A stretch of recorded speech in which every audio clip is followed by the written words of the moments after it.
آپ کی تیاری کیسی چل رہی ہے؟ آپ سوچ رہے ہوں گے کس بات کی تیاری؟ جی ہاں، شعبان المعظم کی تیاری، وہ مبارک مہینہ جس کے لیے صحابہ کرام علیہ رضوان تیاری کیا کرتے۔ کیسی تیاری کرتے؟ آئیے بتاتا ہوں۔ حضرت سیدنا انس بن مالک رضی اللہ تعالیٰ عنہ فرماتے ہیں، ماہ شعبان کا چاند نظر آتے ہی صحابہ کرام علیہ رضوان تلاوت قرآن پاک کی طرف خوب متوجہ ہو جاتے، اپنے اموال کی زکوٰۃ نکالتے تاکہ غربا اور مساکین مسلمان ماہ رمضان میں روزوں کی تیاری کر سکیں۔ حکام قیدیوں کو طلب کر کے ان کی حد قائم کرتے، یعنی جن کو سزا سنانی ہوتی سزا سناتے، بقیہ جن کو مناسب ہوتا آزاد کر دیتے۔ تاجر اپنے قرضے ادا کرتے، دوسروں سے اپنے قرضے وصول کر لیتے، یعنی ماہ رمضان آنے سے پہلے پہلے اپنے آپ کو فارغ کر لیتے، اور رمضان شریف کا چاند نظر آتے ہی غسل کر کے بعض حضرات اعتکاف میں بیٹھ جاتے۔ تو گویا شعبان تیاری کرنے کا مہینہ ہے ماہ رمضان کی۔ اپنے آپ کو عبادتوں کی طرف لے آئیے، مسجدوں کی طرف لے آئیے، درود و ذکر کی طرف لے آئیے۔ شیطان کا ایک اور وار، یار تیرا دل تو لگتا نہیں نماز میں، تلاوت کرتا ہے تو نیند آنے لگتی ہے، چھوڑ دے پھر فائدہ کیا۔ ہاں یہ مت کرنا کہ شیطان تمہیں بہکائے، جو تھوڑا بہت کر رہے ہو اگر وہ بھی چھوڑ کر چلے گئے تو پھر تو گئے نا، پھر تو آؤ گے کیسے واپس؟ میں اس کا آپ کو سولوشن بتاتا ہوں۔ سولوشن یہ ہے کہ جس کو نماز میں دل نہیں لگ رہا، تلاوت میں دل نہیں لگ رہا، اچھے کاموں میں دل نہیں لگ رہا نا، وہ کیا کرے؟ جب کوئی گناہوں کا بیمار ہو جاتا ہے نا تو اس کو نیکیوں میں مزہ نہیں آ رہا ہوتا، تلاوت میں مزہ نہیں آ رہا ہوتا۔ جب آپ کو ایسی فیلنگ آئے نا کہ یار مجھے نماز میں، روزے میں، تلاوت میں، ذکر میں، محفل میں، اجتماع میں، مسجد میں مزہ نہیں آ رہا، فوراً ریئلائز کر لو کہ یار بیمار ہو گیا ہوں۔ اب کیا کر رہے ہیں؟ عبادت نہیں چھوڑنی ہے، توبہ بھی کرنی ہے، استغفار بھی کرنا ہے، معافی بھی مانگنی اور آتے رہنا ہے۔ ہوگا کیا کہ چند دنوں کے بعد جب یہ دل سے گناہوں کا ورق ہٹے گا نا تو سجدوں کی لذت آنا شروع ہو جائے گی، عبادت میں دل لگنا شروع ہو جائے گا، تلاوت کا نور ملنا شروع ہو جائے گا، کیونکہ وہ بیماری کے دن چلے جائیں گے۔ اب بیماری بھی رہوں اور دوائی بھی نہ لوں تو بیماری تو اور بڑھ جائے گی نا۔ کچھ لوگ اس لیے بھاگ جاتے ہیں، یار میں مسجد میں جاتا ہوں مزہ نہیں آتا، ارے اب تو اور مسجد میں جانا ہے، قرآن پڑھتا ہوں دل نہیں لگتا، ارے اب تو اور قرآن پڑھنا ہے، میں ذکر کرتا ہوں مجھے نیند آنے لگتی ہے، ارے اب اور ذکر کرنا ہے کیونکہ دل بیمار ہو گیا ہے، مجھے اس بیمار دل کو صاف کرنا ہے۔ اگر یہ بیماری بڑھ گئی تو کہیں ایمان ہاتھ سے نہ چلا جائے۔ یاد رکھیے علماء فرماتے ہیں کہ ایمان جانے کا ایک سبب یہ بھی لکھا کہ بندہ گناہ کرتا رہتا ہے، گناہ کرتا رہتا ہے یہاں تک کہ دل سخت ہو جاتا ہے اور آخری وقت بندے کا ایمان بھی چھین لیا جاتا ہے۔ دل سخت مت ہونے دینا، دل کالا مت ہونے دینا، دل بگڑنے مت دینا۔ اگر فیل ہو رہا ہے نا کہ یار there is something wrong، آج ہمیں پتا چلے کہ یار میری زبان میں اچانک لکنت آ رہی ہے، پیر صحیح چل نہیں رہا ہے، ہاتھ میں کپ کپاہٹ آ رہی ہے، آنکھیں دیکھ نہیں رہی ہیں، کان صحیح سن نہیں رہا، تو ہم چھوڑتے نہیں ہیں اس کو، ارے کوئی بات نہیں، پیر نہیں چل رہا، ایک تو چل رہا ہے نا، فوراً ڈاکٹر کے پاس، فوراً کلینک۔ یار اچانک کیا ہو گیا؟ مجھے دکھائی نہیں دے رہا، مجھے سنائی نہیں دے رہا، میرا پیر سیدھا نہیں ہو رہا۔ فوراً جسم میں جہاں گڑبڑ ہوئی ہم نے ڈاکٹر کو، لیبارٹری کو پکڑ لیا۔ ارے جب تمہارے ایمان کے معاملے میں، تمہاری عبادت کے معاملے میں گڑبڑ شروع ہو گئی ہے، تمہیں نماز میں دل نہیں لگ رہا، تمہارا تلاوت میں دل نہیں لگ رہا، تمہارا سجدوں میں دل نہیں لگ رہا، تم دعا کے لیے ہاتھ اٹھاتے ہو آنسو نہیں بہ رہے، تمہیں یاد مدینہ نہیں تڑپا رہی، سمجھ لو میں بیمار ہو گیا ہوں۔ اب مسجد چھوڑ کر مت جانا، اب اللہ کی بارگاہ میں سر جھکا دینا کہ مولا بیمار بن گیا ہوں، مولا گناہوں نے ورق چڑھا دیا ہے، دل سیاہ ہونے لگ گیا ہے، اے اللہ دل بگڑنے لگ گیا ہے، کریم کریم مدد کر۔ سنو میرے آقا نے کیا فرمایا، ارے کونین کے والی ہیں، ان کے صدقے ہماری مغفرت ہوگی۔ وہ اپنے رب سے مدد مانگتے ہیں، اللہم اعنی علی ذکرک و شکرک و حسن عبادتک، اے اللہ میری مدد کر، میں تیرا ذکر اچھا کروں، میں تیری عبادت کروں، تیری بارگاہ میں سجدے کروں۔ مانگو نا اپنے رب سے، وہ کریم ہے، وہ تمہارا دل صاف کر دے گا، وہ تمہارے دل سے یہ گناہوں کی عادت چھوڑا دے گا۔ بس فکر رکھنا کہ دل بدل نہ جائے۔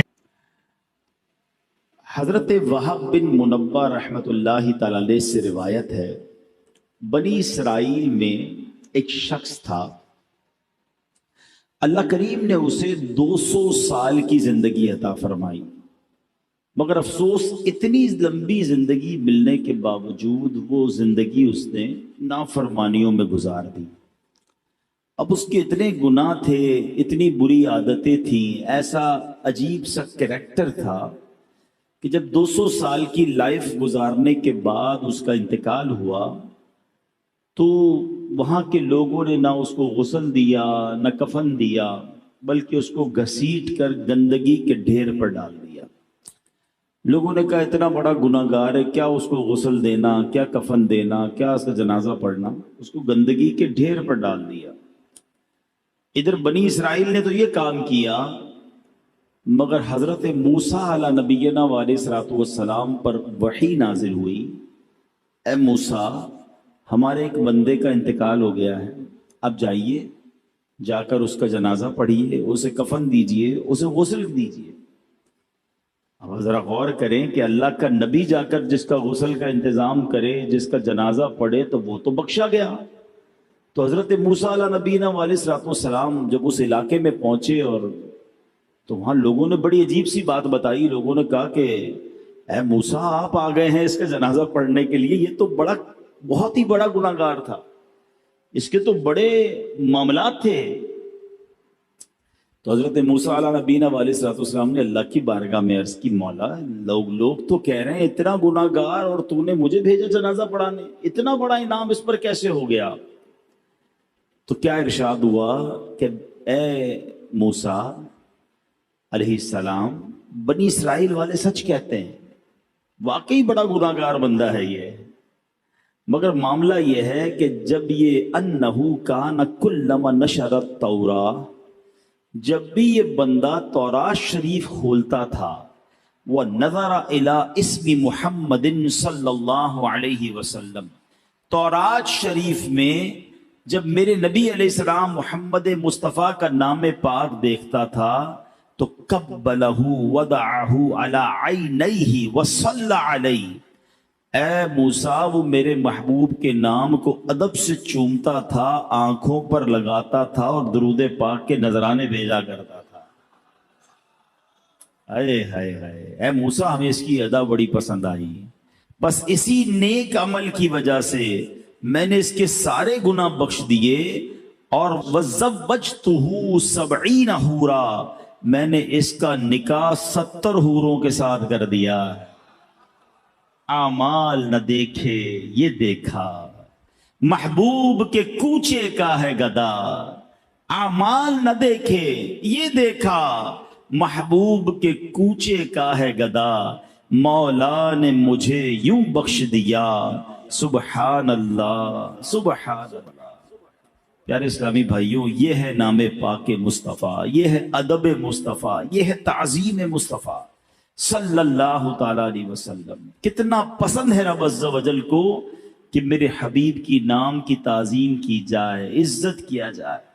نصیب والوں کو نصیب ہوتا ہے، آج بھی نصیب والے ہیں کہ جب نام پاک مصطفیٰ سنتے ہیں تو چوم لیتے ہیں، جب بھی محمد صلی اللہ علیہ وسلم کا نام سنتے ہیں تو انگوٹھوں کو چومتے ہیں۔ اچھا دیکھیں رب نے نام بھی کیسا عطا فرمایا ہے، انگوٹھے تو بعد میں چومیں گے، پہلے ہونٹ ہی ایک دوسرے کو چوم لیتے ہیں۔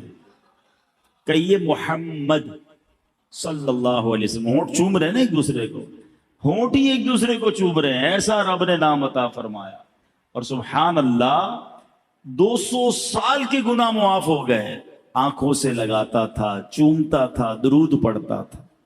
تو درود پڑھنے کی عادت ڈالیں، نبی پاک کے نام کی تعظیم دل میں پیدا کریں، انشاءاللہ وارے نیارے ہو جائیں گے۔ اور ایک اور بات سیکھنے کو ملی کہ اللہ نے اپنے حبیب کی شان کیسی بلند کی ہے۔ ابھی دنیا میں میرے آقا تشریف نہیں لائے ہیں، حضرت موسیٰ کا دور تو بہت پرانا دور ہے نا، thousands years ago، ہزاروں سال پہلے جناب رسول اللہ صلی اللہ علیہ وسلم کی آمد سے پہلے ان کا چرچا بلند ہو رہا ہے، ان کا نام چوما جا رہا ہے، ان پر درود پڑھا جا رہا ہے، ان کا ادب کیا جا رہا ہے۔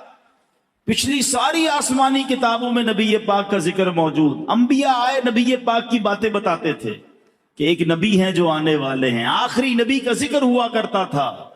اللہ اکبر. وہ شاعر لکھتے ہیں نا, ایک میں ہی نہیں ان پر قربان زمانہ ہے, ایک میں ہی نہیں ان پر قربان زمانہ ہے, جو رب دو عالم کا محبوب یگانہ ہے.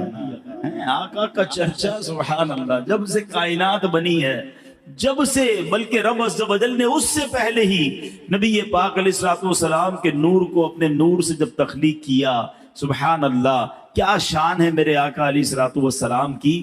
تو پھر کیوں نہ ان سے محبت کی جائے, کیوں نہ ان پر درود پاک پڑھتے رہے. مقاصد الحسنہ میں ایک مرتبہ اذان ہو رہی تھی, جب مؤذن نے اذان میں کہا اشہد ان محمد رسول اللہ صلی اللہ تعالی علیہ وسلم, تو عاشق اکبر, سب سے بڑے عاشق نبی پاک علیہ الصلوۃ والسلام کے حضرت ابو بکر صدیق رضی اللہ تعالیٰ عنہ نے جیسے مؤذن نے کہا ویسے ہی الفاظ کو ریپیٹ کیا, دہرایا, اور پھر اپنے دونوں انگوٹھے چوم کر اپنی آنکھوں سے لگائے.